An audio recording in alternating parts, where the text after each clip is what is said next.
My head hurts, but we got power through this, baby.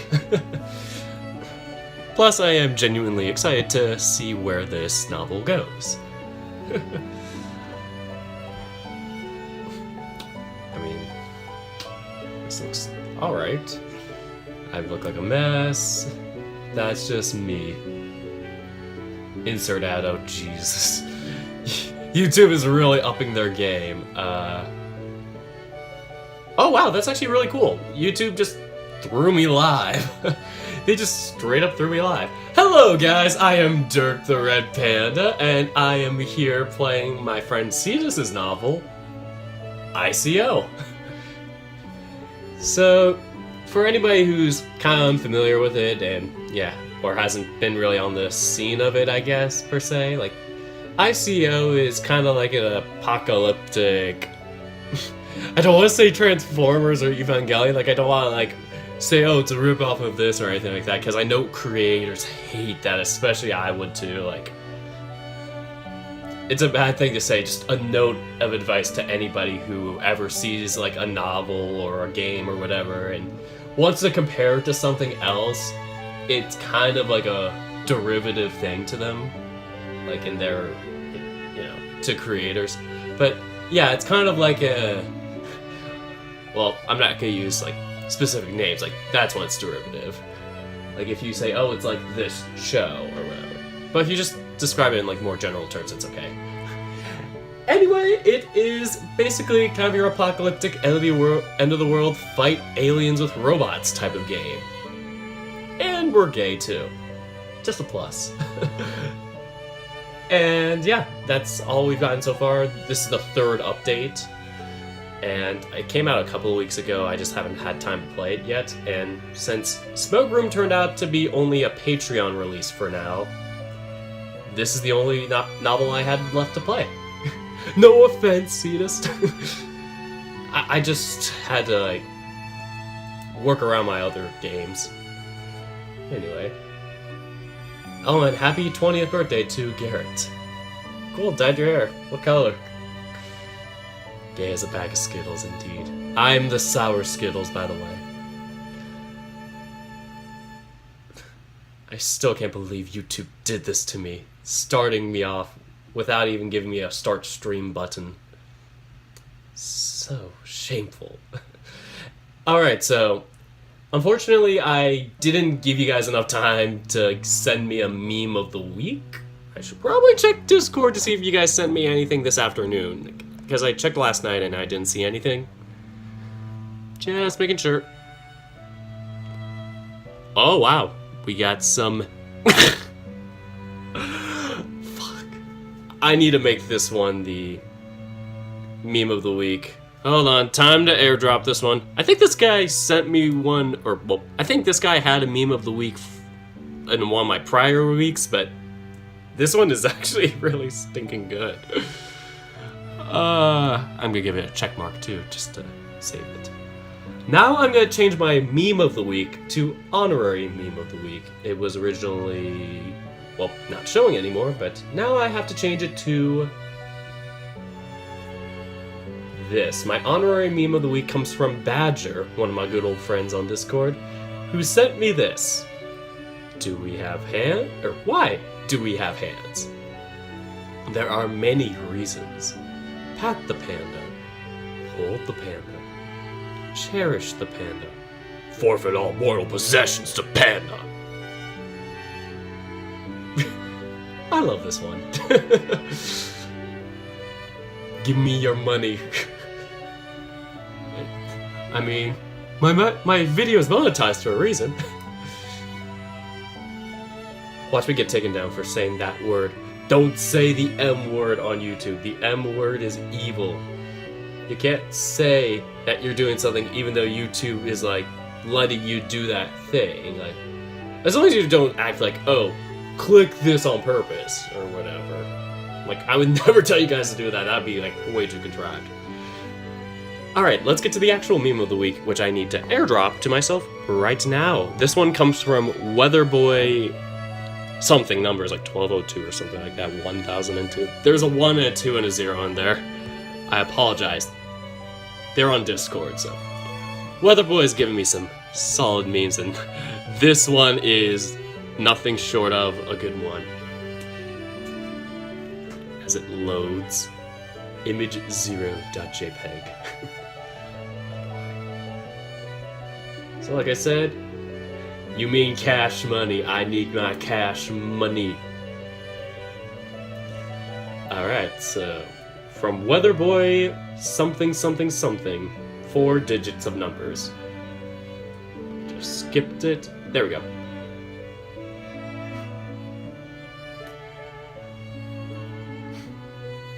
I'm sorry, this one's so stupid, but I freaking love it. I am widening it so you guys can see it.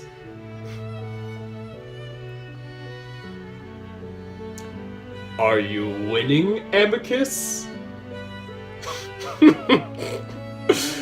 Oh my god, I think this is probably one of my favorite memes from Metastra. God damn it. Wait, the M word, you mean the illegal act itself? No, not like that M, I mean this kind of M word. Yes, this is peak comedy. Anyway, this one goes down the corner here, right next to me. Enough so that it does not take away from my Twitter handle. Perfect meme. Alright, so there's the meme of the week and the honorary meme of the week on the left. Alrighty, so yeah, after a bunch of confusion with YouTube's new setup, like they do every single month, let's open up this bad boy of a novel and see where I can take things. Trying to remember everybody's names again. I had forgotten Gil's name. That was the character I mentioned like a week or two ago, and I was like, who's the guy with the Australian accent? Alright, so did you cut it out some? I was talking about what I said a few minutes ago. Can't cut that live. Unless you had a mute button that you hit at the same time. Alright, 7 minutes have gone by. I am doing the same old wasting y'all time. Wasting y'all's time. Tried to say it before I burped. Screw it, just skip to the 8-minute mark, everybody.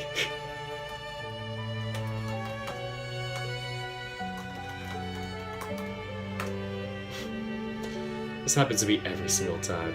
I gave you guys all the briefing on my life, and the average watch time is 2 minutes for that reason.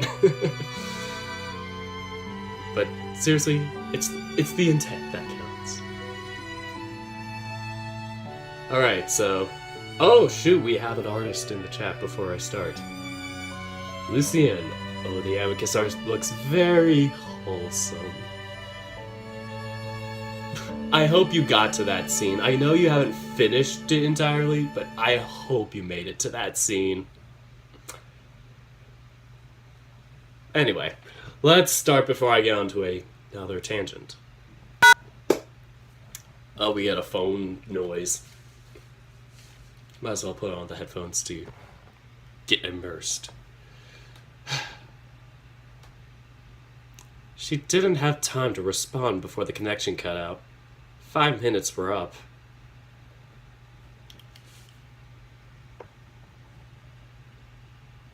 Ooh, Fade to Black. Oh my god, a new scene. Holy crap. I could see how much effort was put into this update so far. Alright. Dawn's light streaming into Crater Hope baked the wharf in a cool, bluish glow. Steam was billowing out of the marketplace booths, with the distinct aroma of seafood in the air. God, it was so much to take in at once. I looked around at the colorful foodstuffs kept under the watchful eye of the vendors, to the droning tune of stoves. Being here without Mom at this time of day made the normally boring wharf kinda exciting. From the corner of my eye, I spotted a tank of glowing lobsters and bolted towards it. They were huge. They posed at me from behind the glass with their giant claws stuck out. Suddenly, they all scattered as one was scooped right out of the tank by a large, meaty paw. Big, meaty paws! I'm sorry? Hey, you planning on buying one, lad? I turned to see the lobster in the hands of a walrus, still struggling as he brought it towards a simmering pot. I shuffled awkwardly, not sure what to say to him.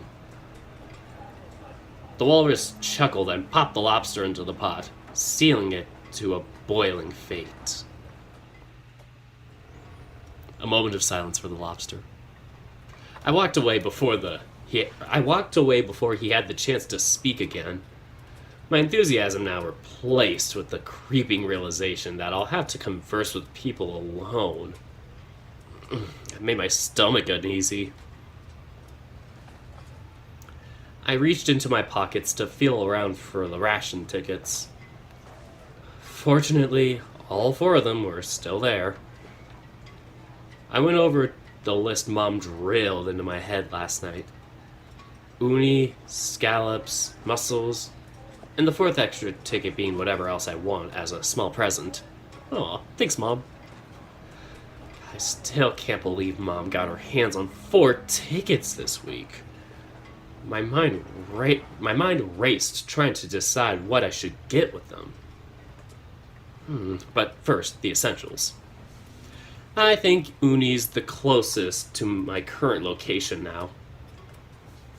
I scanned the marketplace and spotted the distinct orange coloration of sea urchins being sold just a few paces to my right. The place wasn't super busy, fortunately, so I made my way to the front with a ration ticket clenched in my paws.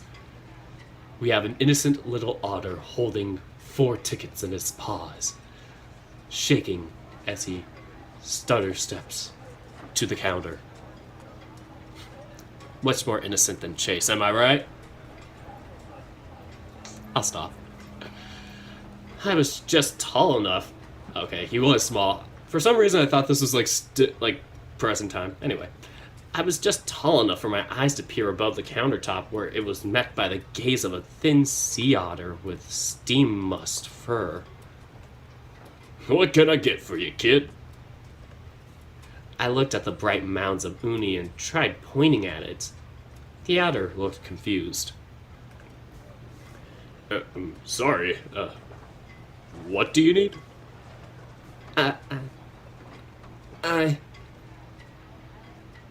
It felt so weird talking to a stranger like this. Do I sound stupid? I want the... urchin, uni. Alright. Speak up then, would you? The otter gave me a smile before packing a mound of uni into a box and sliding it over to me. 4 tickets to what? 6 Flags? Nah, kid, we're going to SeaWorld. And SeaWorld's just the supermarket where we buy fish and stuff. I exchanged a ticket for it, and he bid me a farewell as I hauled it away. I did it! I bought something! A smile crept along my face as satisfaction surged in my core. Now what's next? Scallop and mussels? No, Koromaru, SeaWorld's not nice. SeaWorld abuses whales. We do not give SeaWorld any props. But seriously, there's like that SeaWorld documentary. I forgot what it was called. It was something like Fins, or I don't know the title, but it was something about that where it showed how they were kind of harming the whales and other sea animals in the process of their domestic training. Anyway. I looked around for a shellfish seller and spotted an orca with a long line for an assortment of shelled creatures. I stood in line, reciting what I'd say to him when it was my turn. And before long, the time finally arrived. I walked up to the orca, who looked positively massive now that I was closer. "What do you need, kid?" "Scalps and muscles," I said with a... Oh, never mind! I said it with less confidence. "Scallops and muscles." There we go. I said it with a bit more confidence in my voice. The orca gathered 2 tickets worth of the shellfish and popped them into another box he placed on the counter. "Have a good one now, yeah?" "Yeah. Thanks." I picked up the box, which was much heavier, and said goodbye. That should be everything. This isn't so bad. Now I have 1 more ticket left. I wandered around with the boxes in tow, looking for anything that seemed interesting. It was only a few minutes before something caught my eye. A scrawny otter selling barnacles sat at his stand with a brilliant necklace of nacre pearls strewn across his body. I stared at them for a long time, eyes glued on their brilliant surface. 1 more ticket. I wonder... Mom would love to have a pearl necklace. She'd be so happy when I brought it home. Could I... Maybe it's just best if I use it for food. But that glint from his necklace was captivating. I couldn't get it out of my mind. Well, it was worth a try. We have enough food to last us for a while. This ticket was all Mom's hard work, and I wanted to give her something nice. It's decided then. I balanced the boxes precariously in my right arm before making my way towards the barnacle stand. The otter gave me a look and his whiskers twitched. "Want something?"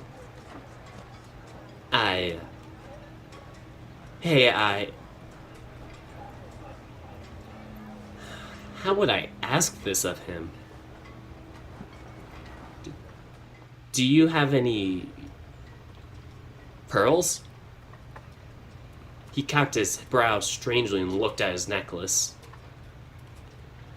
"You want this thing?" The otter scoffed. Good job, me. "Hell no, kid. You're trying to rip me off." I took the ration ticket and showed it to him. He eyed it suspiciously before thinking to himself, "Not giving the necklace up, but..." The otter looked around the stand for anyone watching. "I got some drugs, kid."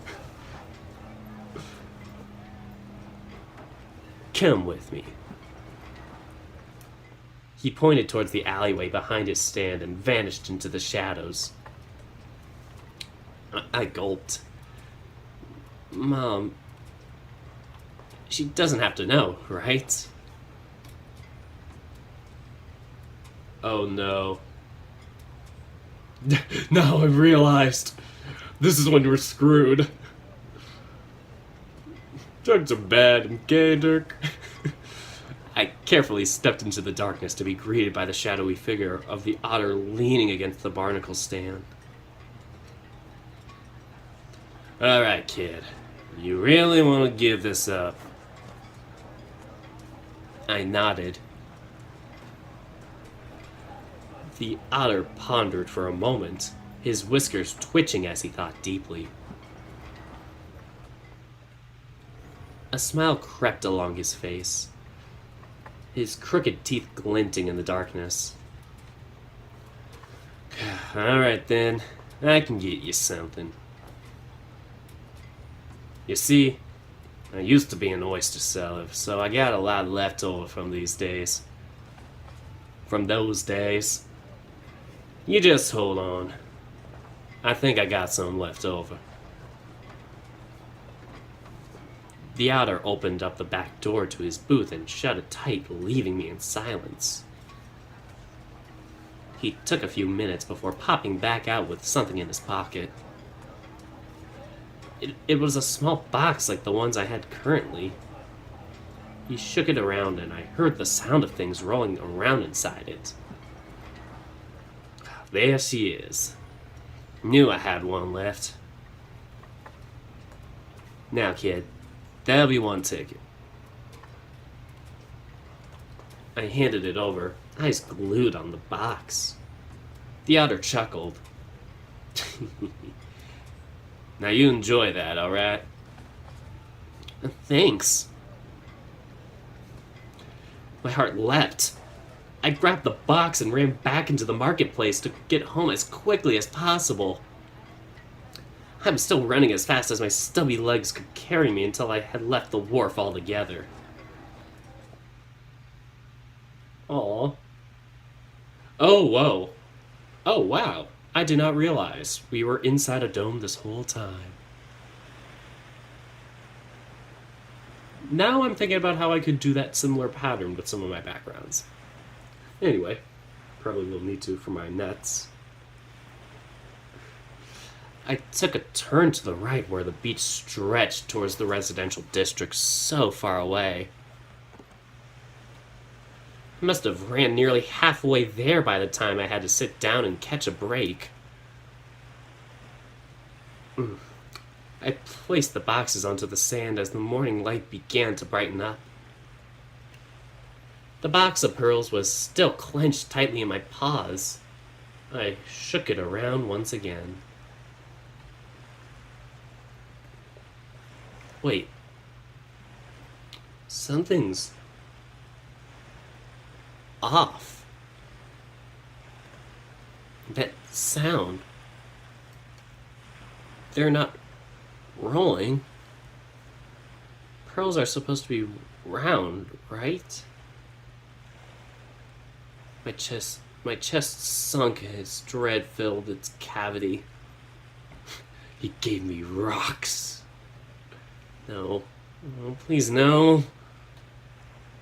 I reluctantly opened the box.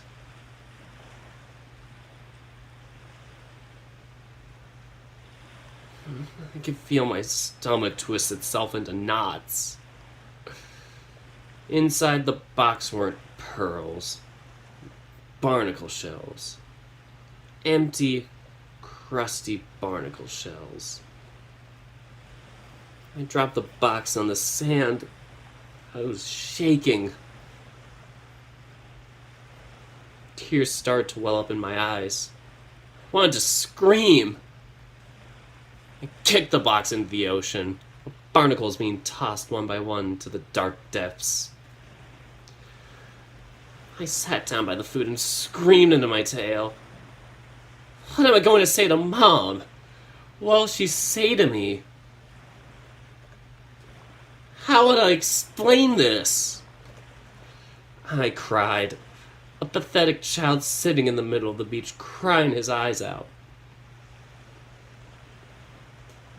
Mom's disappointment. She worked hard to get that extra ticket this week. She was so excited to give it to me. Now I messed it up. You idiot, Judah, you're an idiot. God, I don't want to go home. Maybe I should just run away. I wanted to just sit here and let the tide swallow me up.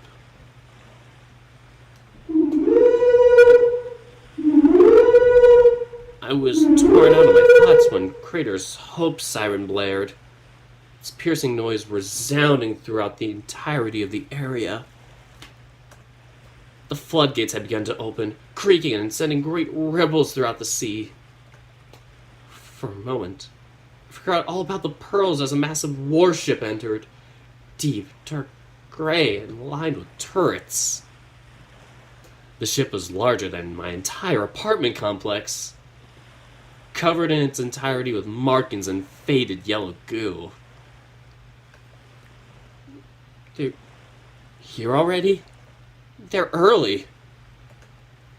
As it made its way to the crater, the ferals trailing it could now be seen clearly. They broke the surface and their brilliant colors shone like jewels in the murky sea. I looked around for it. It had to be somewhere. There! A ruby-red otter had just breached the surface and was the last feral to enter before the gates closed. I wiped a few tears from my cheek as they made their way to the wharf to the dock. Dad was home early. I looked at the box which was still floating in the waves in front of me before looking again at Dad's feral. Dad. I took a deep breath and plucked the food boxes off the beach. I need to get home soon then. Dad will be hungry after returning.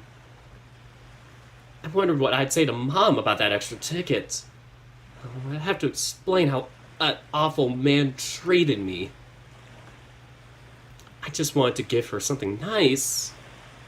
I felt the burning feeling of anger stir up again inside me. I don't want to do this again. I don't ever want to do this kind of thing again. I stood up and grabbed the box food, still reluctant to go back home and face Mom. If I see that guy next time, then I'll... I took another deep breath and stormed off back home. I'm gonna get a drink as the scene transitions.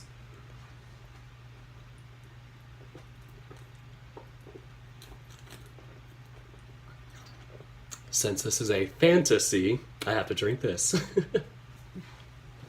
I had this from lunch earlier, and I came back around like 2:15, so that's why I was like, give me 15 minutes, guys. Alright. Let's continue.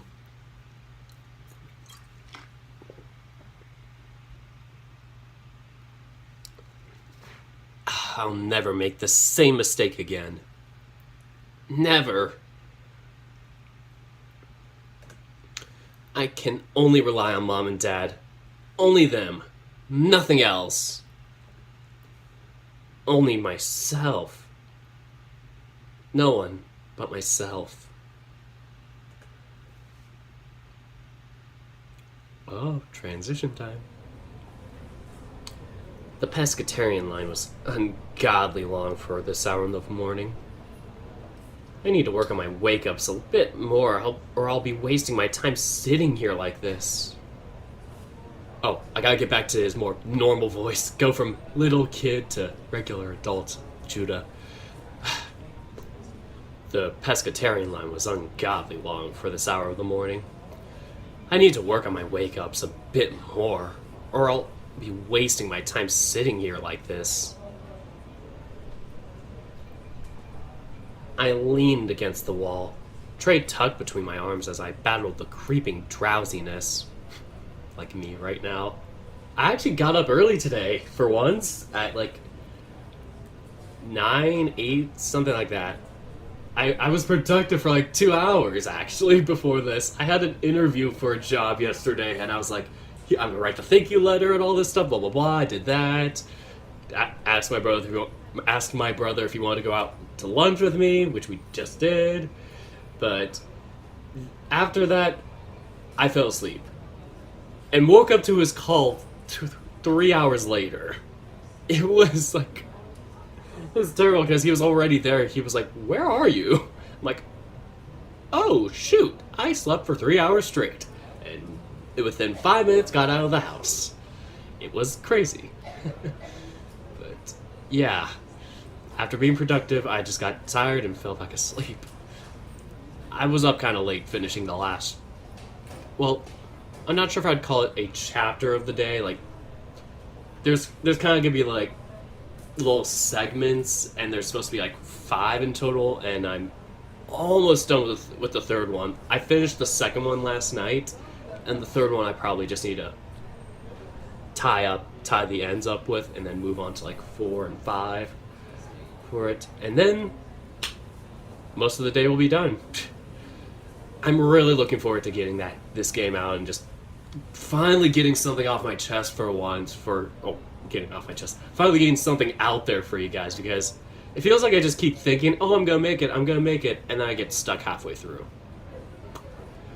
So yeah, that's been my writing experience the past few years.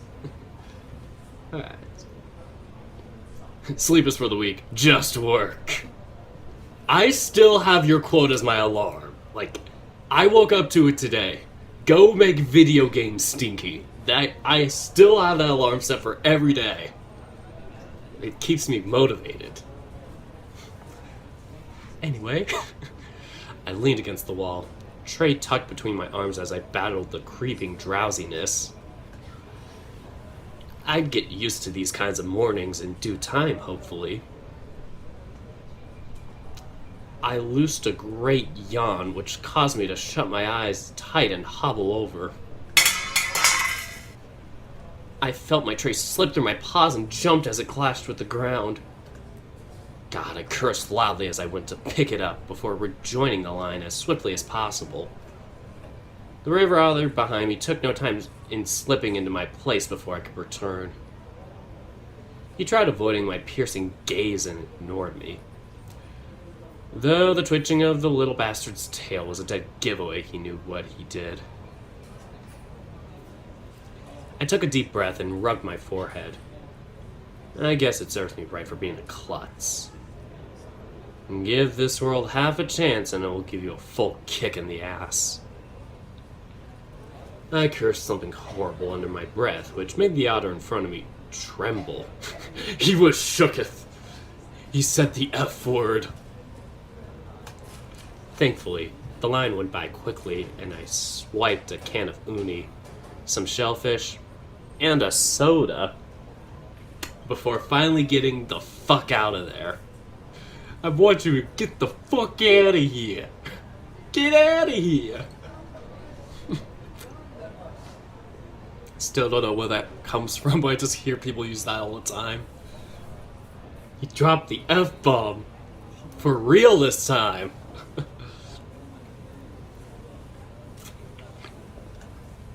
Oh, I'm almost done with it anyway.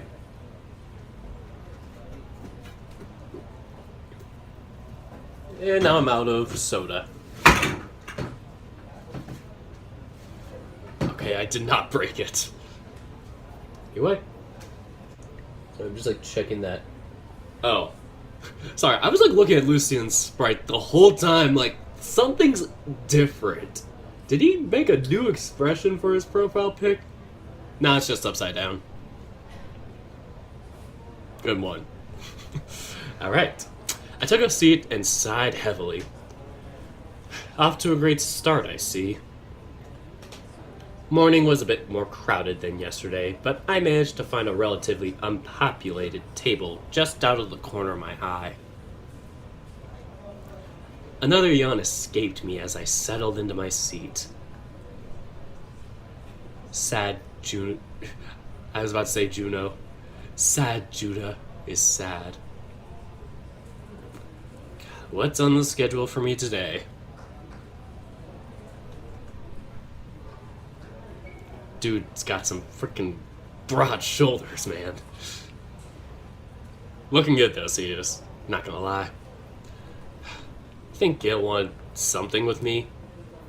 Then I think the rest of the day spent on standby and feral maintenance. A nice change of pace from yesterday at the very least. I rubbed the wound on my head and winced. It was still fresh and damp.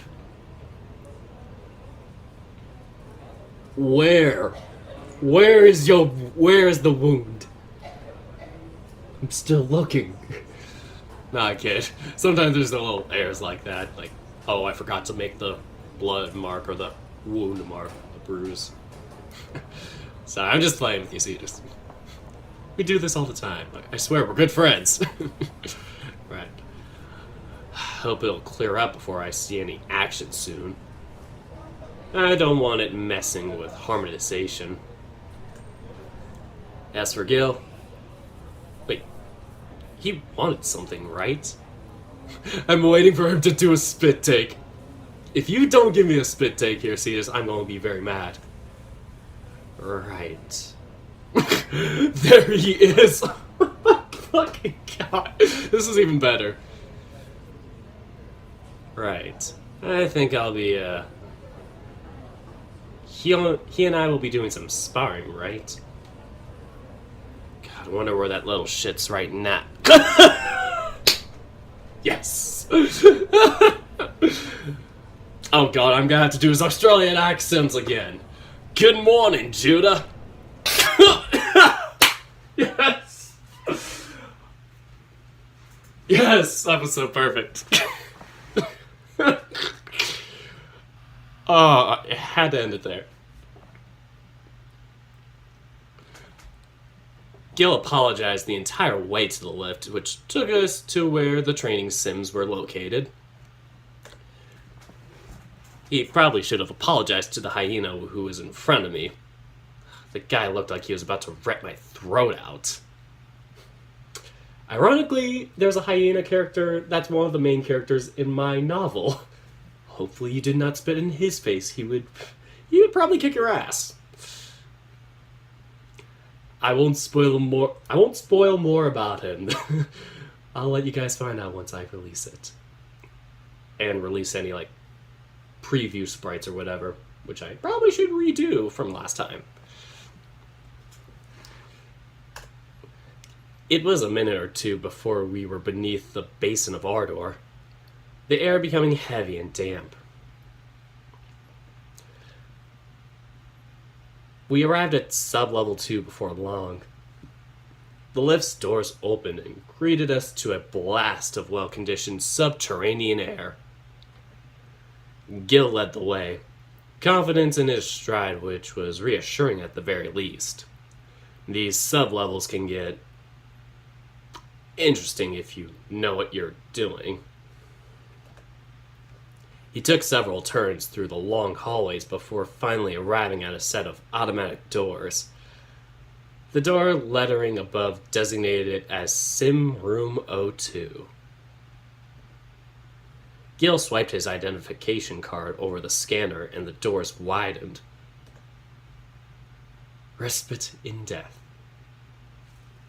I think this was the sign for it. I think you're supposed to put your hand on your chest. Respite in death. I am a feral pilot now, I guess. To my surprise, the sim room was in pristine condition. Very few people were here giving us a wide selection of training sims to choose from. The floor was glossy and reeked of disinfectant. Nary a strand of fur could be seen on the lustrous surface. The simulation modules were in even better condition. Their surfaces reminded me of the speckled cowrie shells I used to collect. I'm assuming this is a true fact about Cetus. Show me your shells. Give me shell pics, Cetus. Gil beamed at me with a huge grin on his face. Oh fuck. I'm like trying to change voices. Jesus, this is tough. Hell yeah, today's a lucky day. I'll mosey on over here, and you can take the simulation beside me. Gil pointed at a pair of training sims standing side by side along the wall. I lay myself down in the seat and unwound. The urge to take a long nap on the comfortable material was overwhelming. Ever tried one of these babies before? It's been a while. These are state-of-the-art fail simulations. Some of the most accurate training modules I know. Well, we'll see. So, these are the newest versions of The Sims. It's only been a year since the last model. I fumbled trying to activate the simulation and jumped as the monitor displayed a blinding white screen followed by a mechanical voice. Feral simulation module activated. Please select your settings. A window popped up on the screen, displaying a series of options. Jeez. Something the matter? We're training together, right? So, well, we could train together now using the Sim sync function. Wait, sync function? We can cooperate with these? Yep, I'll show you how to set it up. Gil reached over and got uncomfortably close as he fiddled with the controls. I shrunk back to avoid getting in contact, but thankfully he had it all set up within moments. Thanks. Oh, nothing to it. These damn things already got a sync function? God, that's technology for you, I guess. I was able to navigate the menus from then on relatively easily, and finally I was set on getting into the sim. MST Meridian class. Feral build acknowledged. Preparing co-op simulation environment. Please wait a moment. Within moments, the screens filled with a familiar HUD and displayed an infinite virtual landscape.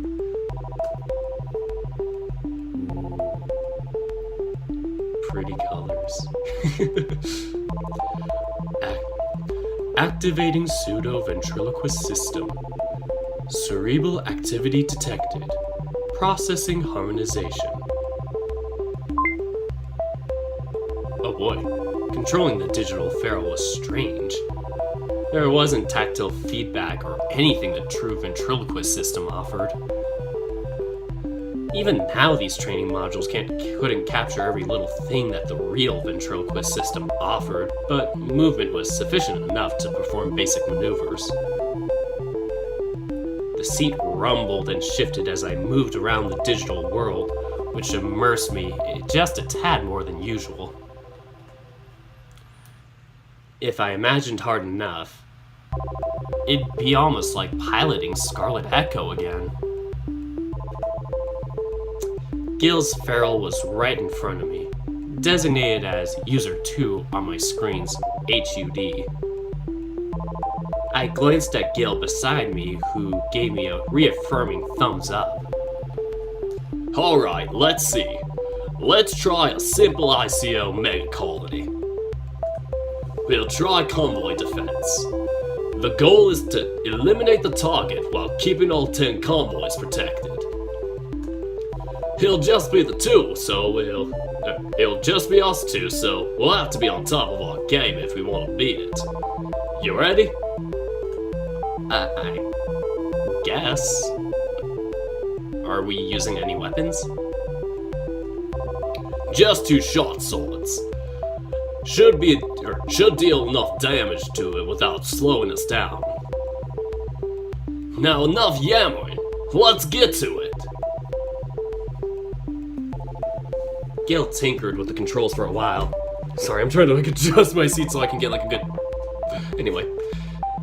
Gil tinkered with the controls for a while, summoning the 10 convoy vehicles which were rendered in much lower quality. 2 detailed short swords materialized on a pair of the convoys closest to us, the quality difference between them a bit distracting. We engaged into Mode A, picking the weaponry up, and prepared for our encounter. We are starting off with the difficulty 5 colony. I want to see more of your fighting stance and movement before we take on the tougher stuff. Oh, and keep tabs on the clock, alright? Shay gave us 4 hours or so until he wants us at the hangar for maintenance. Let's get this over with, I guess. The music slaps, not gonna lie. It's in the description, I think. I think it was like Kaiju sound or something like that that does most of the music. And then I think there's also a credits page that I want to hit the pause button just to check. Oh, you got the credits page right there. Yeah, there's credits for all these songs in the game's credits page. So, yep. Cetus and the gang have chosen a lot of good songs here, so... I know Cetus does most of it, but there's like one other guy that does coloring and like, you know, various like, you know, shading effects and all that, so it's like a tag team effort. Anyway, let's get this over with, I guess. Aye, show some spirit, man! Can we just start? Gah, fine. Here we go! A dark shape materialized within moments of Gil jump-starting the simulation. I was a featureless sphere which hovered over our ferals like an incoming asteroid. The sphere's surface pushed and it immediately assumed a more familiar form. Vague approximations of appendages and eyes formed along the sphere's surface as it transformed into a large, bulky I.C.O. copy. Its graphical quality was mediocre, but that movement was spot on. It shook, tremored, and crawled about like the I.C.O. I saw yesterday. The accuracy is incredibly uncanny.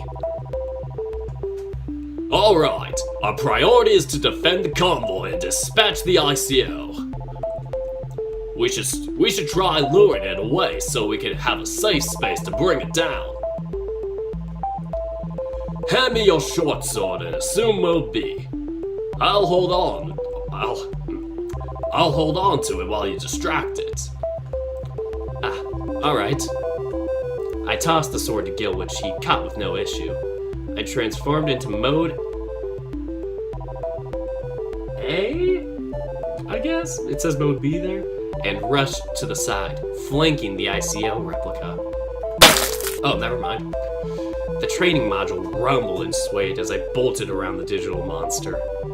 I was at its right flank when I shifted back into Mode A and delivered a straight punch to its side.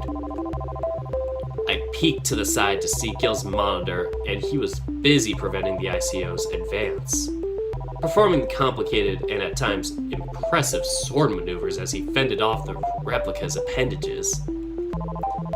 The punch did enough damage to create visible damage effects over the replica's surface. I rushed in with another blow and managed to punch a sizable hole into the I.C.O.'s side. It still wasn't paying much attention to me. Was its intelligence glitched or something? I stepped back and made my way towards the colony's head where Gil was located, getting in position to fire a volley from afar directly at its headspace. The I.C.O.'s colony had made little progress in its advance towards the convoy formation. It had all but ignored me and focused entirely on breaking through Gil's defenses. I aimed the arm cannon into the direction of the colony's head and let loose a burst of gunfire. I calculated the trajectory just right, and the artificial I.C.O. staggered for a brief moment. This dropped its offensive for just enough time for Gil to sever its front legs, impairing its movement drastically. The colony I totally skipped a word. The colony leaned over as it lost its balance and eventually crashing face first into the ground. That was a nice shot, Judah! Gil gave me a big thumbs up from the side, and I responded for it with a weak smile. I don't think he even noticed, honestly. Alright, guess we don't need to work on your aim. Now, let's see how close you come. I totally messed it up again, Jesus. Now, let's see how your close combat skills are. Heads up! Gil tossed me my sword, which nearly skewered my feral in flight. Are you trying to kill me? Just testing your reflexes. The I.C.O. staggered back up and continued its advance towards the convoy, looking slightly more damaged than before. Said this was level 5 difficulty? Yeah. Want something a bit higher? I think I can handle something tougher. I won't show you much of anything if I'm not being challenged. I suppose you're right. Just didn't want to start off with something overwhelming. How about a level 8 difficulty? It's just around what you would expect from a typical mega colony. I'll need you to communicate with me properly, and we'll both have to put in some serious effort to take it down. Fine by me. Alright. Now, stand back! Gil tinkered with the controls once again, and the I.C.O. returned to its spherical shape. Gil and I returned to our convoy and prepared to start the fight all over again. I gave Gil the go-ahead, and immediately the I.C.O. sphere spasmed. This time, much more violently. Longer, more menacing tendrils emerged from its surface and lodged themselves into the ground. Its form became far more advanced than the previous replica. Its surface became covered with scales, and defensive spikes protruded from its exterior. It was a massive ball of teeth and eyes, again perfectly encapsulating the movement of an I.C.O. Immediately, it raced towards us with spikes protruding outwards, ready to impale us. Take the left, I'll take right. We split just in the nick of time, the flanks of the I.C.O. fully exposed. Concentrate on the joints, stop it from moving. But the I.C.O. took a massive step backwards and ruined my aim at the joint, causing the sword to fall onto its hardened carapace with minimal damage. I could tell this was going to be a rougher battle. Despite its size, it was fast and could react to any of our attacks at all angles. Still, despite how high quality its movements and brutality was, it was still lacking in comparison to the one I.C.O. from yesterday. It's hard to explain, but it felt just ever so slightly slower and much less terrifying. Maybe it was the difference in environments, but it was nothing compared to the monster I fought before. Still, honing my skills is important, and I'd rather not fuck up in front of Gil, especially to this mock I.C.O. puppet. I was never the best swordsman, but I knew enough to at least keep its tentacles away from me. What was Gil doing? I couldn't peek at his screen to get a good look. Any lapse in attention at this point will risk getting a tendril stuck in my feral's chest. Shit, I need to disengage. I've taken out a joint. How you holding up? Need some help here. On my way. Hold on until then. Gil made haste in my direction and thankfully didn't take too long to arrive, deflecting another attack that would have otherwise punctured my feral. After prolonged engagement, I've noticed that this thing was far more repetitive than a genuine I.C.O. The attacks were quick and devastating, but easy to telegraph and evade. Perhaps that's by design? I can't imagine how difficult it must be to generate a fully realized I.C.O. AI. By my side, Judah. We'll have to force our way in. Keep the tendrils off my back, and I'll try carving out a wound on it. In its side. We engaged the two of us side by side as we closed in on the I.C.O.'s flank. The timing and rhythm in its attacks growing easier to predict and react to. Eventually, it became almost second nature. This let us arrive quickly at its flank, where Gil proceeded to slice a massive gash into its side. To you again! I continued the punishment, severing a few tentacles on my way as I made the gash larger. That's it! Our synchronized attack patterns continued, both of us weaving and dodging out of the tendrils and continually opening the gash up in size. The colony was clearly weakening. We had ripped a sizable chunk of its body clean out. I ran ahead, ready to finish it off with a well-placed volley of bullets into its side. I feel like Cetus has the soft spot for the word volley. Maybe because of a certain someone who played volleyball back in the day. Nah, kid. Judah, what are you? Kill wasn't beside me as I rushed in. For a split second, both of us stood there utterly confused. That was more than enough time for the tentacles to come home and take a nice hit to my feral's flank. God, it wasn't long before a dozen more came crashing down and utterly destroying my feral. The module's rumblings dying down softly. Gil grunted, but instead of falling like I did, he took the last of his energy to deliver a fatal volley of shots into the I.C.O.'s side, defeating it. It all happened so fast, I didn't know how to properly comprehend it.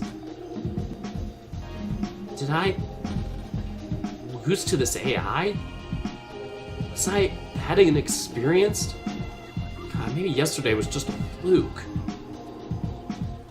Embarrassment started to creep over me, and I sighed with deep frustration. Son of a bitch. Hi, man. That was still good. This is training, after all, and I think I've gotten a better grasp on what you're capable of. Well, how bad did I do? Your reactions and fighting were all on point. I got a much better look at your overall performance, and I have no real complaints there. Huh? Alright. I do have one problem, however. Oh. Judah, you need to communicate with me, man. The entire time I felt like I was just talking to you. You barely collaborated or talked to me in the moments. Oh, this reminds me so much of playing volleyball now. I hate to spoil any more of my novel, but it's going to be volleyball related too, and so communication's gonna be key in there too. Cetus and I, we're on the same track, man. Anyway. So when you made that move of yours in the end, I had no idea how to cover for you. God, communication is a critical skill, Judah. Didn't you learn it? Even yesterday, you were completely hushed the whole time. Well, yeah, I did. I, frankly sort of sucked at it. Well, that's going to be an issue. I did well enough to pass my examinations, but only the bare minimum. Right. I started to recall communications grading and shuddered. Everything else I was doing pretty damn well, just... Nearly ended my career then and there if I hadn't picked up the slack. And now, I'm falling behind again. Well, anyways, we need to work on that. Bad communication for a feral pilot is, how Shay would put it, unacceptable, Mr. Bishop. Gil's shitty impression of Shay made him sound more like a swallowed muscle relaxant. Still, the severity of that issue started to become more readily apparent to me. Were the other pilots thinking the same yesterday? Was Shay particularly concerned? Already, my mind was racing with the possibilities.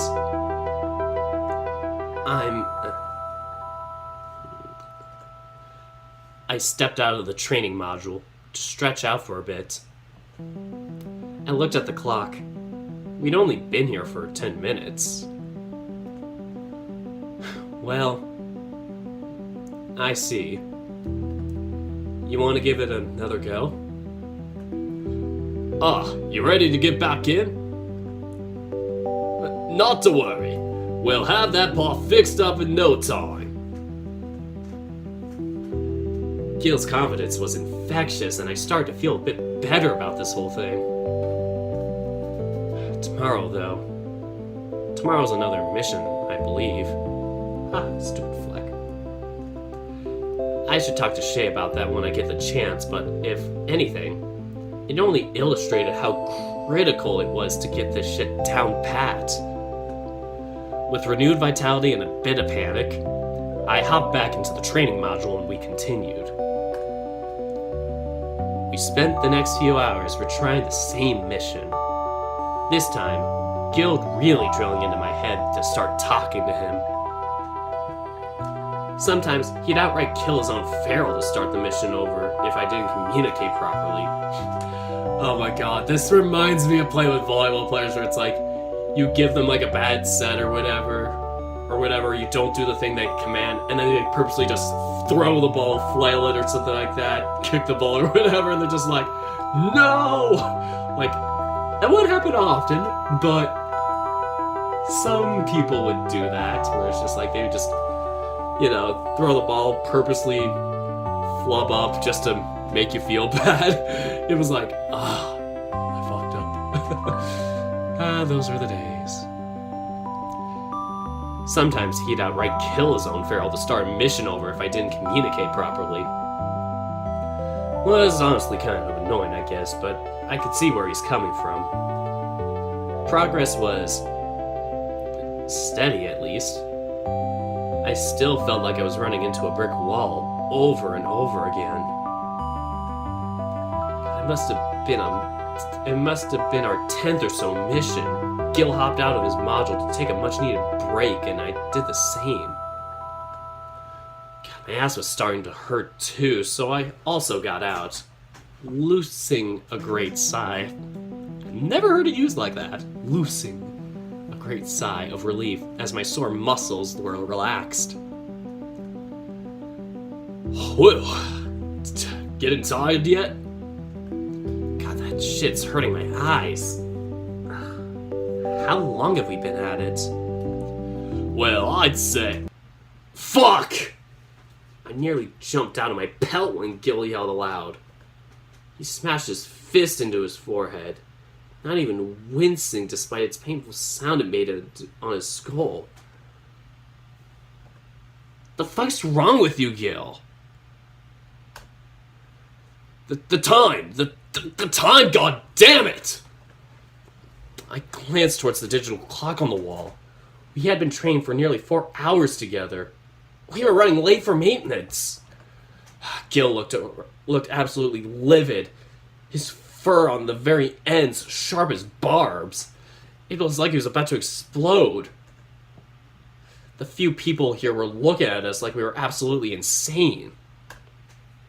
Okay, Gil, just calm the fuck down, alright? Just chill the fuck out. People are staring. Gil sighed deeply, the fire in his eyes dimming, though not completely. He relaxed his shoulders ever so slightly, just enough so that he could actually listen to me. Shit! Sorry, just... Ugh! Gil stormed out of the training room with me following carefully behind. That came right the hell out of nowhere. I was still wary as I trailed him back to the lifts, as if he might have another burst of anger. We stood in silence on the lift as it took us to the upper levels. Honestly, I too was dreading Shay. What would he say? I had brief flashbacks to how absolutely explosive the drill instructors were to the slacking trainees. Some even outright struck them in front of the others. Shay wouldn't do that, right? Maybe he'll let me off the hook. But what about Gil? Nothing seemed to help ease the anxiety roiling in my stomach, so I had to grin and bear it, alongside a pissed-off dingo, as we made our way back to the hangar. Oh god, I forgot how fucking massive Shay is. Holy crap. I'm sorry, Commander. I lost track of time and... Fuck, I forgot his voice. It's supposed to be deep. Don't be sorry, Donato. Be better. This is an unacceptable infraction of your time and... Ooh, this is a fancy word. This is an unacceptable infraction of your time and a dereliction. Dereliction. Okay, jeez. This is an unacceptable infraction of your time and a dereliction of your duties as a barrel pilot. Shay's voice was glacial. His brilliant jade eyes bore into Gil with lethal intensity. Coupled with his musculature and the occasional gleam of his gleaming white fangs, the commander was every bit as terrifying as I expected. To be 15 minutes late to your duties in front of a brand new member of our squadron. Are you a child?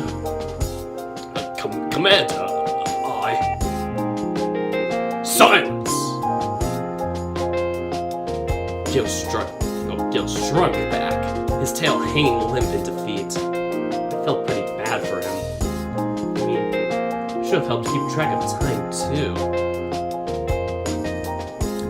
I'll be reporting this infraction, Donato, and in the future I will entrust similar duties to someone more professional. Gil looked destroyed, the shame clear as day on his face. Felt like shit for just standing there. I mean, Gil told me to help keep track of time too, and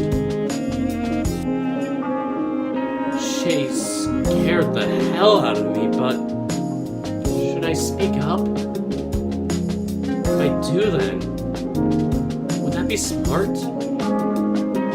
To question Shay's authority, especially when I only met him yesterday. God, that would reflect poorly on me for certain. Was she just sparing me the brunt, was Shay just sparing me the brunt of his disdain because I'm new? Am I that much of a liability to Gil? God, I feel like I shouldn't provoke his ire, but God, at the same time, Gil took the time out of his day to help me. He's a little shit sometimes, but he did show me a thing or two. My mind is reeling, like two creatures pulling back and forth at the seams of my brain. What should I do? Time to get our asses whooped. We're gonna speak up for him. I've done this shit before, and I've been yelled at many a time. Throw back to my college volleyball days.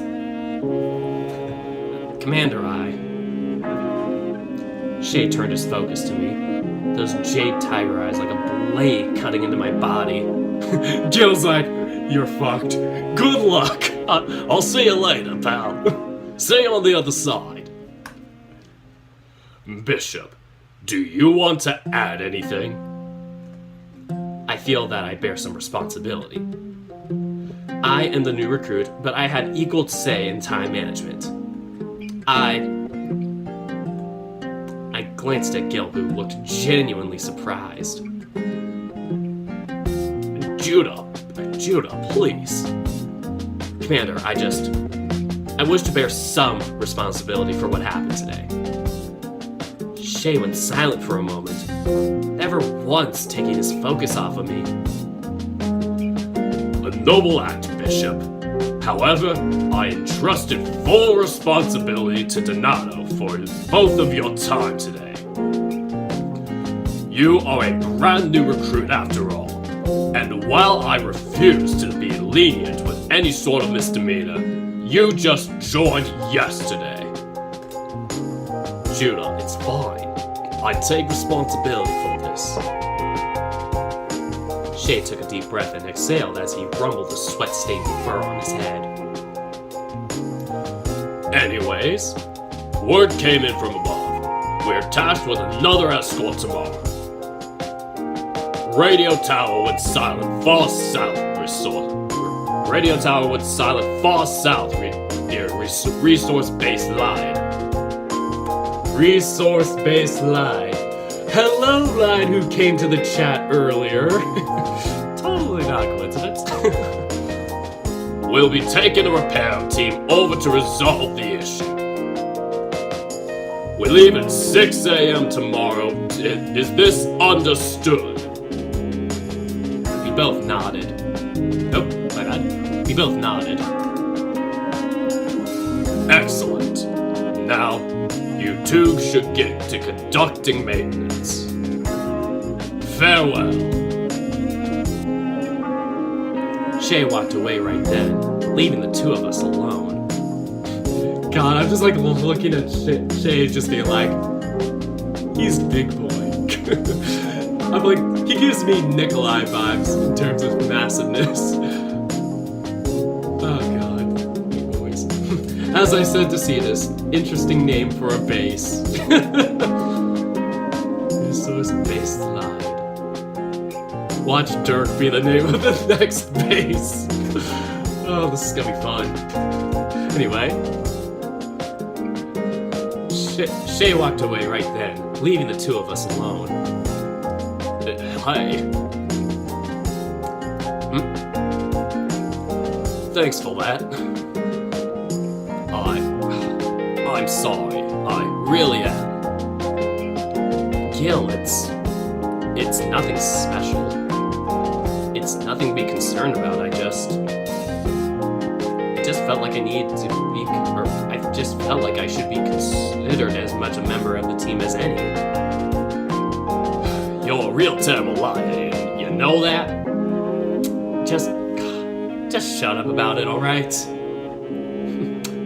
That Shay guy, he's kind of hard-ass. Oh, totally. Hardest ass you'll ever see. Oh, he's a bit strict as well if you haven't noticed. I narrowed my eyes at the dingo who stuck his tongue out playfully. We need a Gil sticker like that with his tongue sticking out. Cetus, get on it. Right. Well, now that you got to see that, I suppose we should go perform some maintenance before Shay gets on our asses again. Right. We should. Hey, by the way, before you go, it was pretty fun messing around with you in the simulations. You certainly got some impressive skills. I need to know more about your time training. Oh, thanks? So, would you like to meet up together at dinner call? There's nothing saying we have to eat at the cafeteria and all its noisiness. Ooh, looks like we got a dinner date. I know a place down near base level. It's a park on level 3's rock shelf. It's easy to find if you check the guide maps. You really want to eat outside of all places? Only if you're okay with it. Well... God, I'm blushing in real life. Stop it, Gil. Cafeteria was busy and loud as hell, but I don't think I'll ever get quite used to art or smog. But that's irrelevant. The point is getting to know Gil better, and might be a far superior way to connect than the cafeteria. Especially after this morning, anyways. Sure, I'll take it. I'll take you up on your offer. I know it's not exactly fine dining, but well, might help break the ice and all. I'm looking forward to it, I guess. Nice to see you're enthusiastic about it. Maybe add a bit more sign to really sell your excitement. You want me to go out or not, jackass? Oops, Flax is calling. I need to tidy up her patty. Gotta run.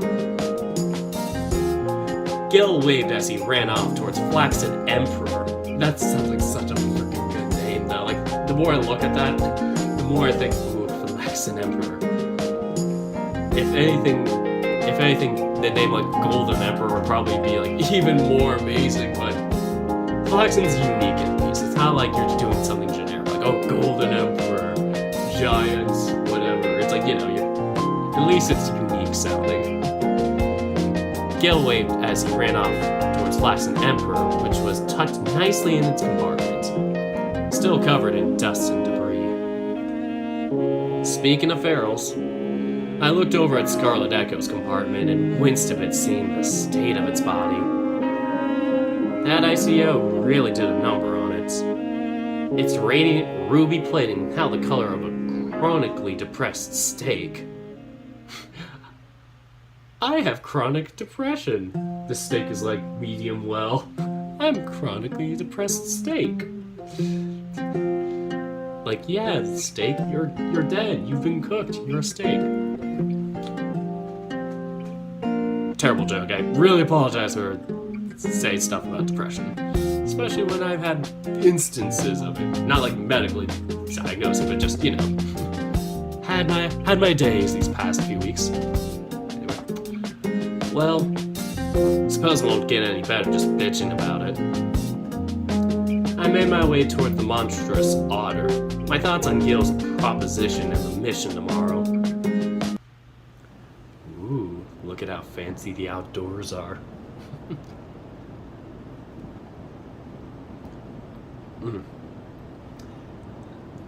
Anyway, Otter's pungent air burned my nostrils as I walked into this park Gil told me about. A lone shelf wedged into the side of the crater, which stared head-on into the bustling cityscape. I tossed one of my selfish cans. Get out of here, selfish. I tossed one of my shellfish cans into the air and caught it after it spun a few times. Got it. Out of the corner of my eye, I spotted a familiar golden coat pitched against the backdrop of Ardor's city. Gil was sitting at a fountain, legs crossed on the edge and tail halving just barely above the water's surface. Oh, he meant to say hovering. I am hoving. His ears perked up as I approached and he turned to face me. A string of meat dangling from his jowls. Fortunately, he swallowed it down before speaking, otherwise I would have strangled him. I hate it when people talk with their mouth full. Or chew with their mouth open. Any mouth noise is just... word of advice to anybody that's around me. Those types of noises drive me up the walls. Oh, heya! I nodded in acknowledgement of the dingo before taking my seat next to him.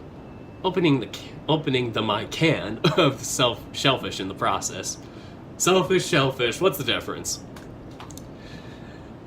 It's already been a day since you started out with us. How's it all settling in for you? It's fine. Gil gave me an unconvinced look. Right. Well, that's good you're transitioning easily. Gotta be a lot different from manning the artillery, yeah? Yep. I stared at my feet, unsure of what to say. I should be getting to know these guys better, but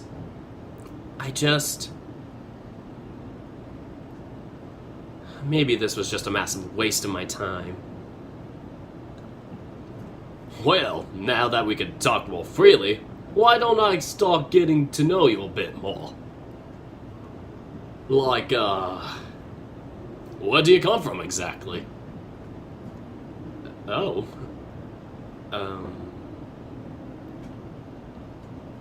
Yep. I am popping my peas for you. Are you happy, SMR? I'm sorry. I had to say it. Am I too close to the mic? I think I need to be a bit more distant. I also got an extension to my mic, so now it's 10 feet long.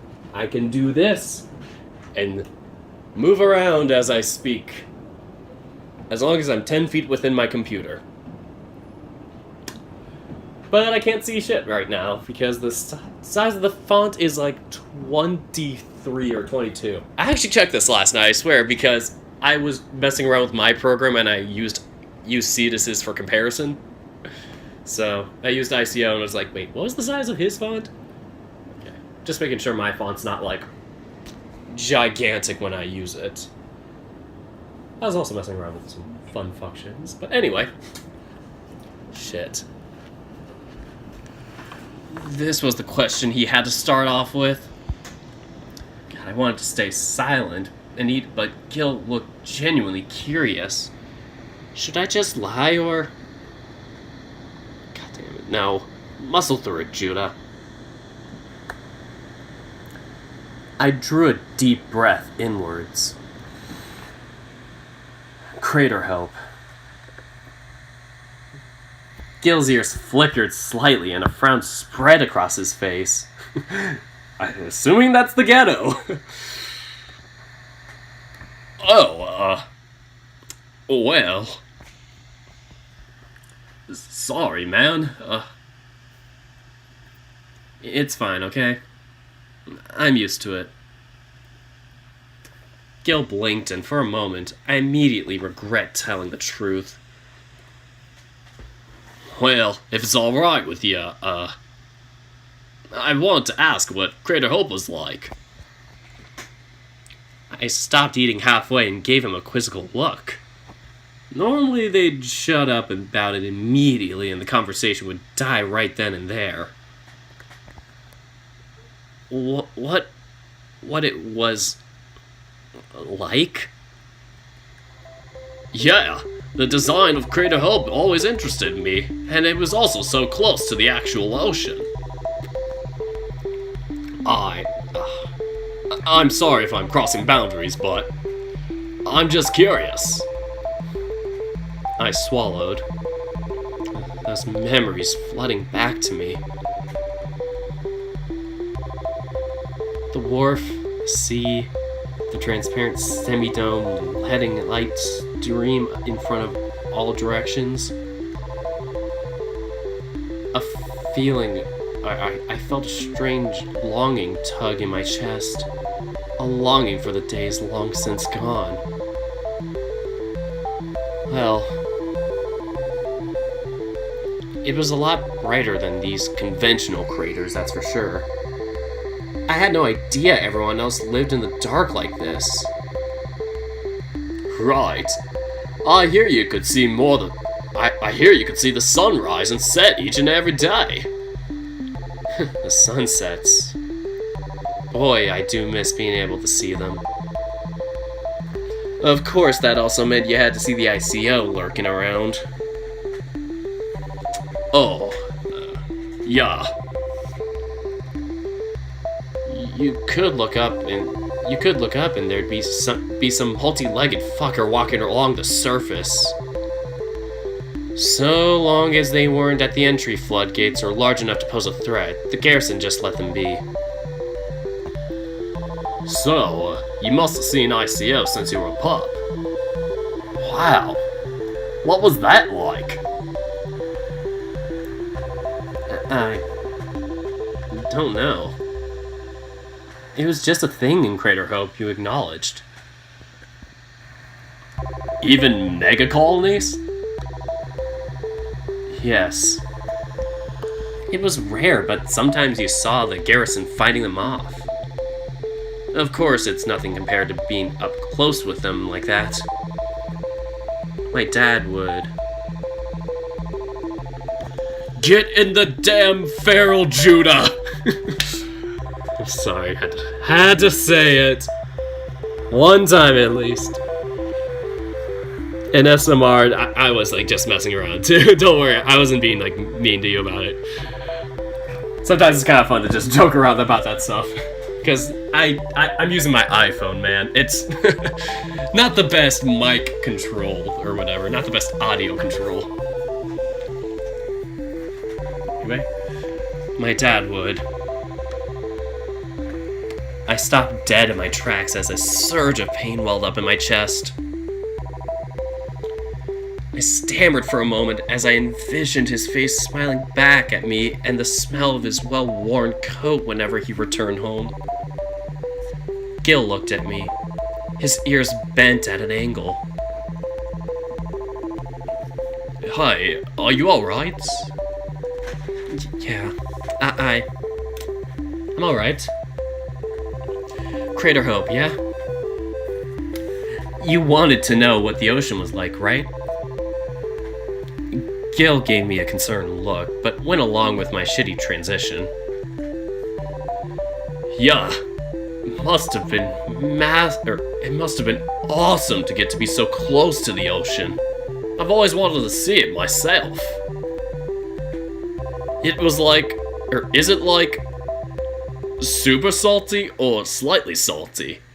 Everyone says it's salty, but I don't know how salty they mean. This sounds like a Midwesterner's question, like somebody that lives in the Midwest or in the mountains, like in the middle of America. It's like, oceans? What are those? Oceans? How do they work? Sorry, this is just leading me to too many puns and jokes. Moderately. I mean, it tastes like salt, definitely. Though maybe I was just used to it.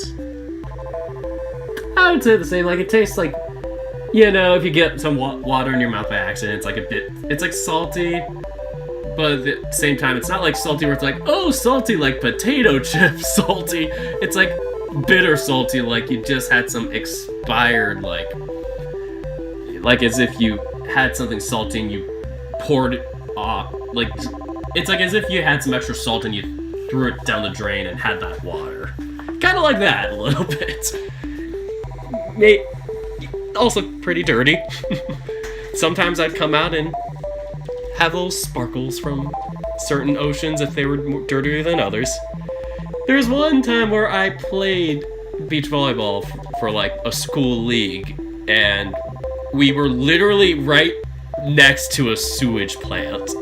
The beach was right next to the sewage plant and the airport, like LAX. And I was just like, I'm not gonna touch that ocean water. Many of my friends did afterwards, but the closest I ever got was getting my legs cleaned off. I would only use the showers they had instead of getting wet in their ocean. I did not want to glow afterwards. But there's definitely some other good oceans around the area there that pretty solid. One of which I am writing about. Another spoiler about my thing. It's about volleyball and being on the coast. California, man. Anyway. Gil's eyes were a pair of full moons, glowing from curiosity, like a child staring at a succulent piece of candy. Could you tell me more? Well, sure. What do you want to know?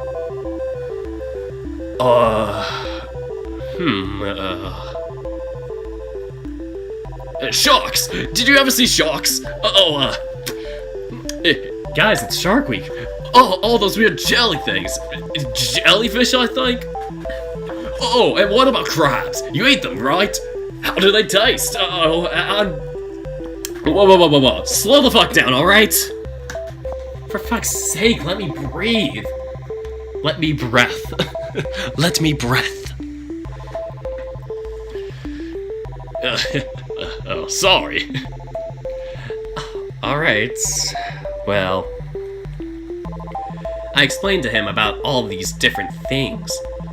The whole while Gil was utterly engrossed in my explanations. He kept asking questions, some of which I didn't even know the answer to. The pain of thinking about hope melted away, and I found myself also getting quite into teaching the dingo about all these things. By the time I was done, Gil still looked dissatisfied.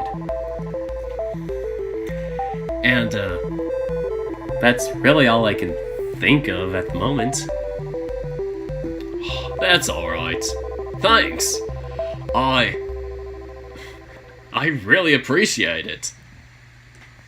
Why do you want to know all about that stuff anyways? Let me guess, he wants to study marine biology or some crap. Like a certain someone I know. It's probably none of you guys in the chat right now.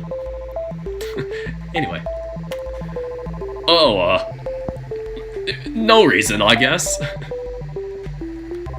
Really? No reason? Do I need one? That kind of stuff just fascinates me. I've never met someone who gave a damn about it to this degree. Meets Cetus in real life for 5 minutes. Cetus goes off on ocean facts for the entire time I visit him. Oh boy. That'd probably be what happens if I met him in person. Just be like, hey, ocean. Okay. I've never met someone who gave a damn about it to this degree. I mean, it's not like it's anything super special. It's still a part of the world that was conserved.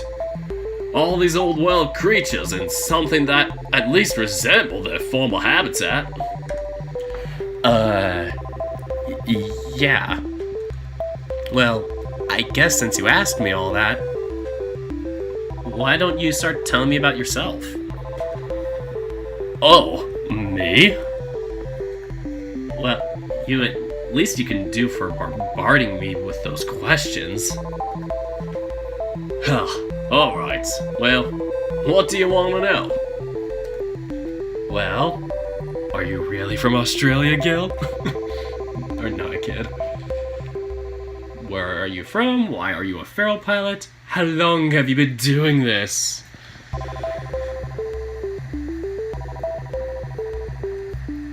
Alrighty. I'm hoping we get the chance to answer all these questions, but I'm gonna go with, where are you from?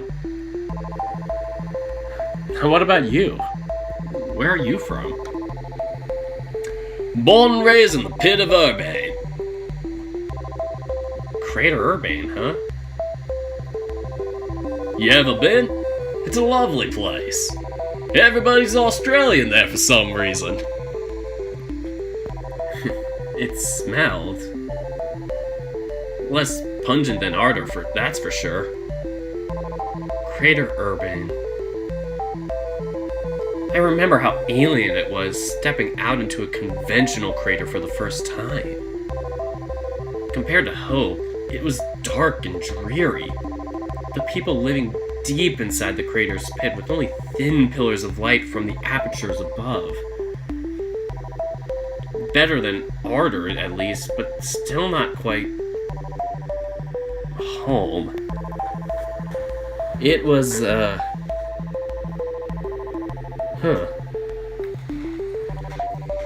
That bad, eh?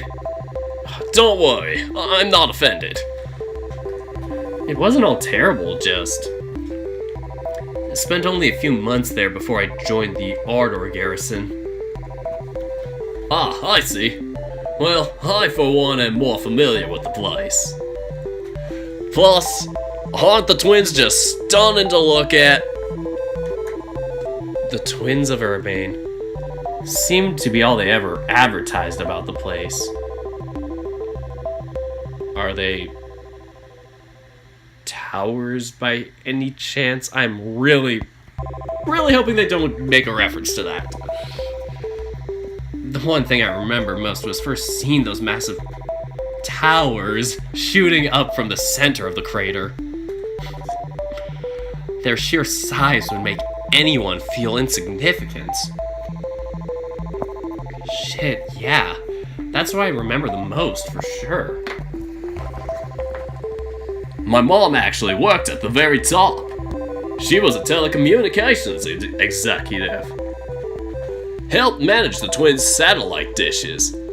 Connect with overseas creators. Stuff like that. What? Your mom had a job like that? Shit, dude, that's fucking amazing. Judah, watch your profanity, goddammit! Gil blushed and shrunk back, a sheepish expression crawling along his face. Oh, well. Yeah, it's nothing. Nothing? That's one hell of a crater. Gil shrunk back a little, his tail wiggling uncomfortably. It was pretty neat, though. It was pretty neat, though. On occasion, I was allowed to be brought up to the higher levels. Up there, Urbane wasn't so dark anymore. On a clear day, you could see for miles across the landscape. It was wicked! Oh, I have to say that in an Australian accent. Wicked, man! That's like California mixed with Australian. Oh, I'm doing terrible with my Australian accent. I mean, nothing much to see though, right? Well, no. You can see a lot. Like rocks and debris. Listen, if you were there, you'd know what I was talking about. It's different. So you got to see an I.C.O. from a young age as well? Gil's ears perked up. Yeah, I did. Keeping them away from the twins was always a huge priority for the Urbane garrison. I could see why. 2 giant twin towers that you want to protect from being attacked by outsiders. I could totally see this. This is very awkward, and I feel even worse about something I said way back. Like, I didn't say this in person, but there was this achievement bar that I had for like a video game I was playing, and it said 9 out of 111. And so when I was talking with somebody, I made a joke of, oh, super 911, just because there's an extra 1 in there or something like that. Just making a stupid joke about the date,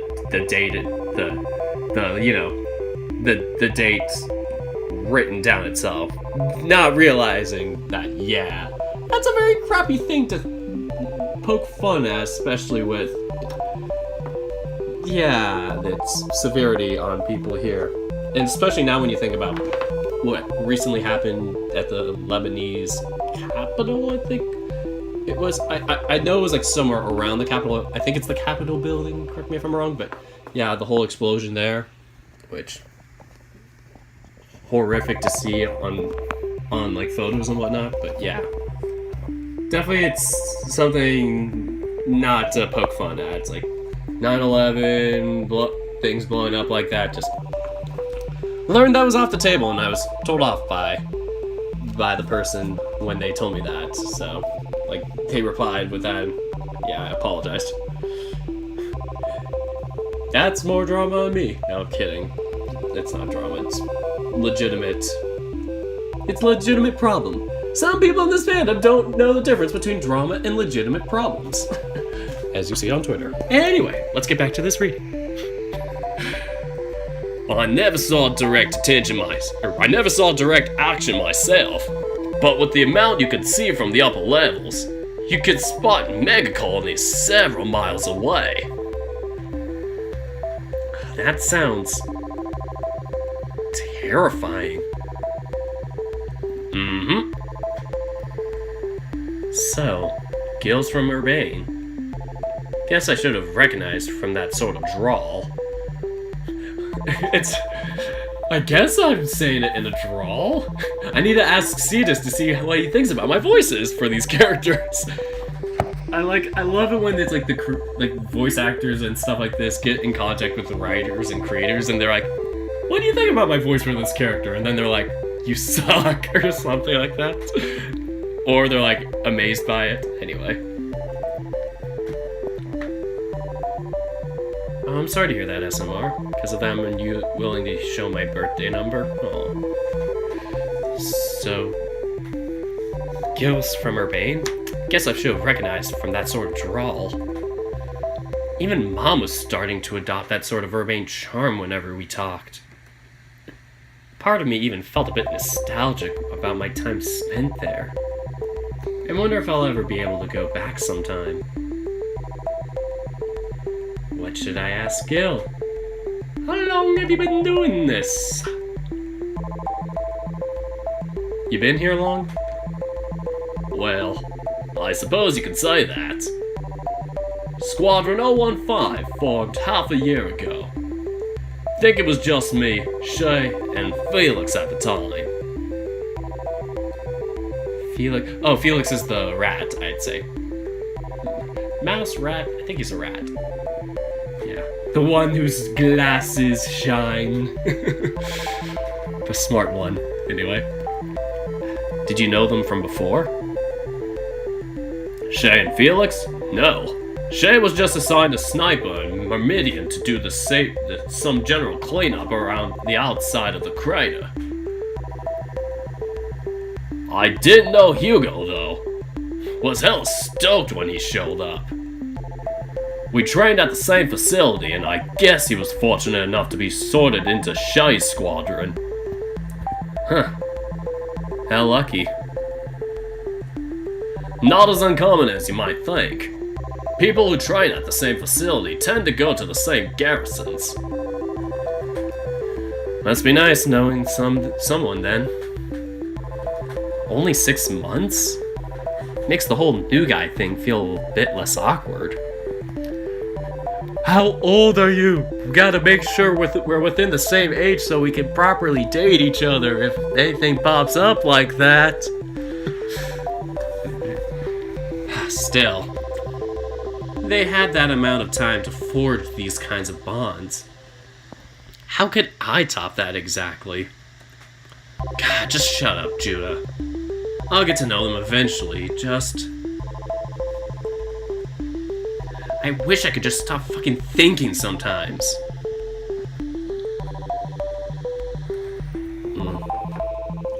What should I ask Gil?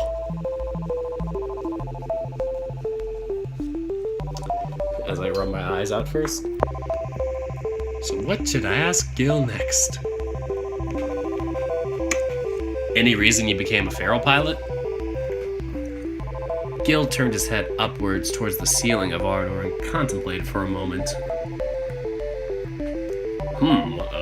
Well... My pops was in the military as a feral instructor. Guess I've always been close to this sort of thing.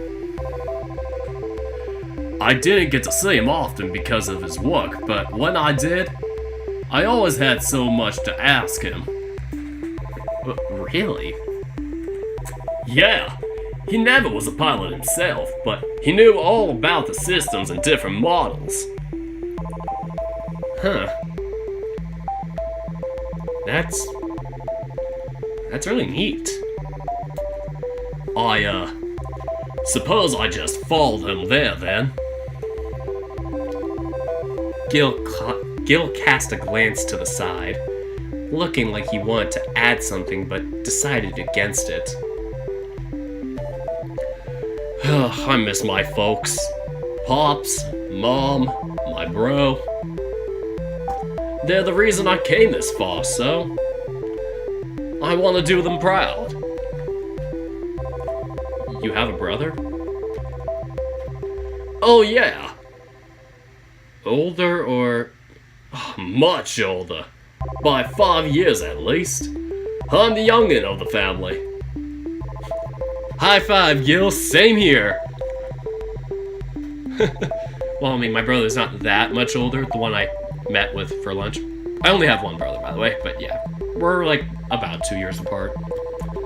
So yeah, we're close in age, but you know, we went on everything like where we could have been in the same school and stuff. We were like on completely opposite paths. Like he went to like a smaller high school. I went to a bigger high school. He went to the community college on the other side of town. It was like, we always had different things we're doing. Now he's working, and I'm trying to get a job, but we had different majors. It's like, you know, we still hang out, though, from time to time after. Like, we were hanging out today at lunch just watching some fun videos about the NBA. I really need to catch up on that, but that is not a conversation for this video. Okay, so I was the youngin' of the family. You have siblings yourself, Judah? Nope. Always wondered what it was like.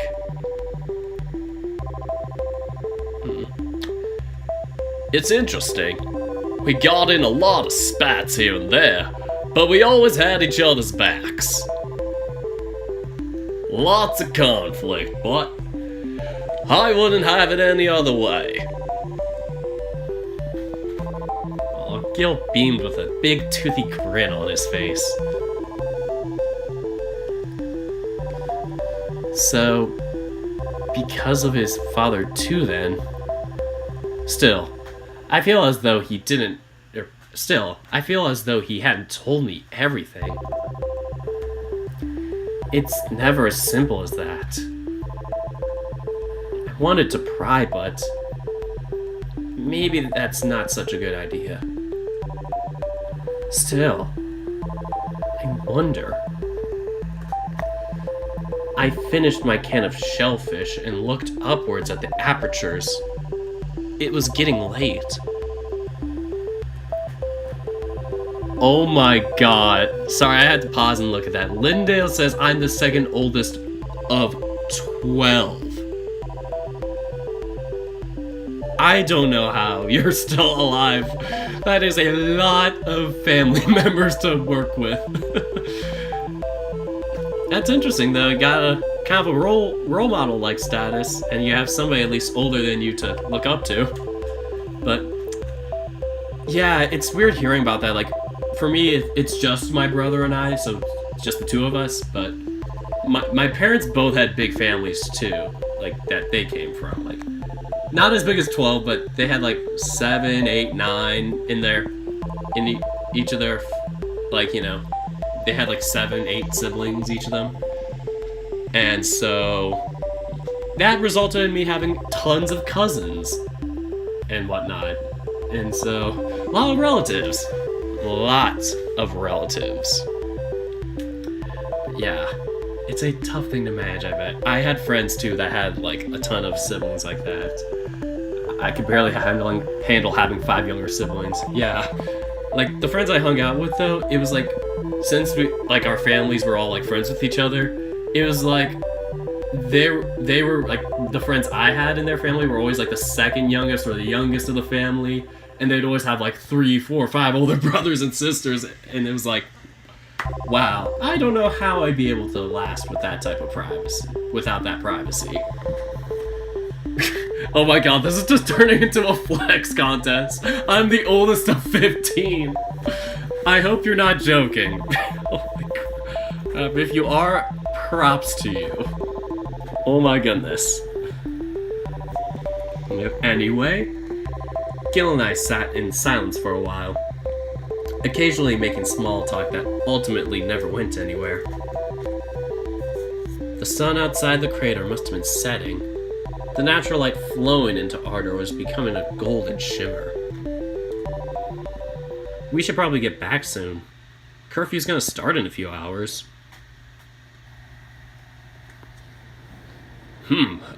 Yeah. You can go on ahead. I'll spend a few more minutes out here. Haven't finished my dinner after all. Well, okay. Don't be late again. Gil huffed. I won't, alright? Just making sure. I hopped to my feet, carrying the empty cans with me before I could walk further away. However, Gil spoke up. And, hey, Judah. I turned to face him. Yeah? Thanks for today. I do like to get out whenever possible. You were working really hard back in the simulation, too. I guess I just want to congratulate you on making it as a pilot, rookie. Thanks. I didn't know exactly what to say, so I forced a crooked smile. Still, I did find this small get-together to be genuinely enjoyable. I was even getting used to Ardor's pungent smog a bit. For once, I started to feel comfortable.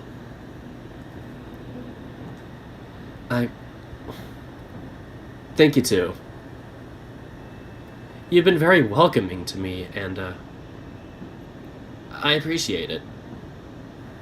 Gil looked like he'd burst out laughing. No problem, bud. My face flushed a deep crimson, and I turned away. We'll see. Well, see you tomorrow. I'm going. I hastily made my way back to my dorm room. The thought of curling up in my bed once more made the fatigue hit me all the harder. Before I left the park, however, I took one last glance at Gil. I could still see him, sitting at the edge of the fountain and looking upward at the aperture's dwindling light. He sat there unmoving, not taking a bite of his leftovers or even wagging his tail. The light from above was fading. The golden rays turned a deep orange and eventually a subdued amber. In a split second, the light vanished altogether, and Ardor was now bathed in a cool, dim glow.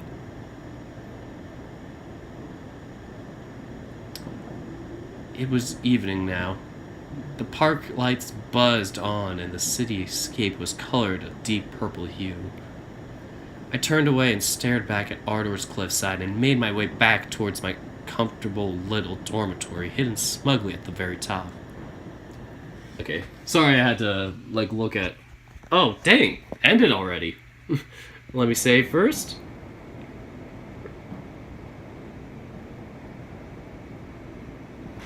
I'm really liking the font, though, I feel like I'd be stealing if I, used the same font for my game. But, to be continued. Line art and script by Cetus. Coloring and art direction by Cody Opulos. I.C.O. roars were created by K-Sound Kaiju. YouTube channel is here if you clicked it in the game. I think I copied the link. Yeah, it's in the description. A huge special thanks to Dirk the Red Panda for programming help, Badger with writing and art direction, and Nana for creating the code and assets for the screen animatics. Aw. Alright, so that's the end of the update, but sorry I kinda left the conversation that Aurora and Lindale were having about all their siblings.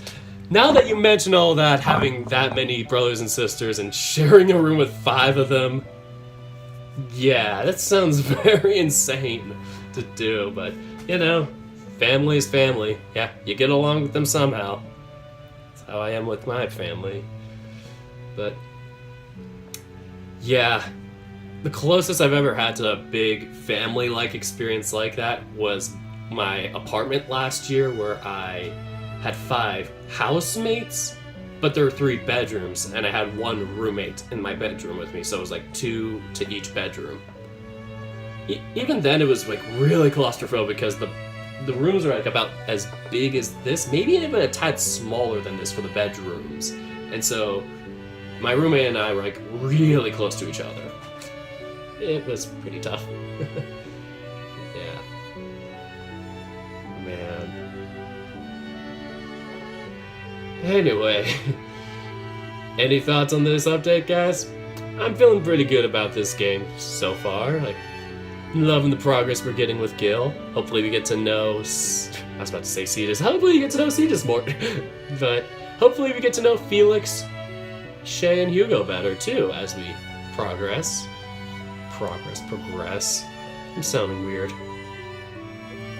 Yeah. I love it so far, and it seems like you're getting closer to Gil. Yeah, Gil's a pretty solid character. I feel like he's definitely a good selling point in terms of characters for this novel. And once again, when March Madness comes around, you know who might be in it.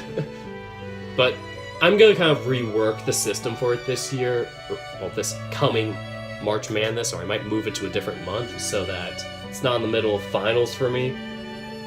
But either way, I'm basically gonna have like more of a 50-50 voting format for it, so it's not just...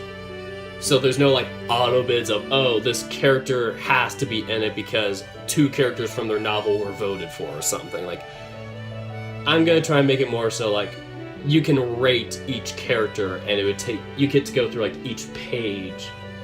Each page is like a novel and mentions all the best boys nominated, and you get to rate each of them, so whoever gets the best scores between random voting people like you guys and the jury, then the highest scores from that will be seeded and make the playoffs based on that. I'll give you guys more details when I have the time to do that, because right now I am writing my novel. Which, yeah, I need to start doing today. I did not get to it today because I fell back asleep earlier and then had lunch and then did this. Yeah. Can't wait for the next update. Yeah, this game's definitely gonna be great. Like, it's great. It's a great novel to fit in between the other 4 when they're off. Especially because it's not just your typical slice of life novel. It's like there's actually action in there. There's romance. There's action. Maybe there'll be romance too. Got some comedy in there a little bit. just a little bit. But yeah, it's a very, very enjoyable read right now. And yeah, nothing much else to say other than Cetus, you did a good job, and look forward to talking to you again about this now that I've finished your update. So yeah, looking forward to the next update. I'm gonna end things here and get on with my life writing. And I'll try and show previews of characters or dialogue or whatever in due time, as soon as I can. So, yeah. Anyway, that is all I have for this episode. Thank you guys so much for watching, and until next time, take care, guys!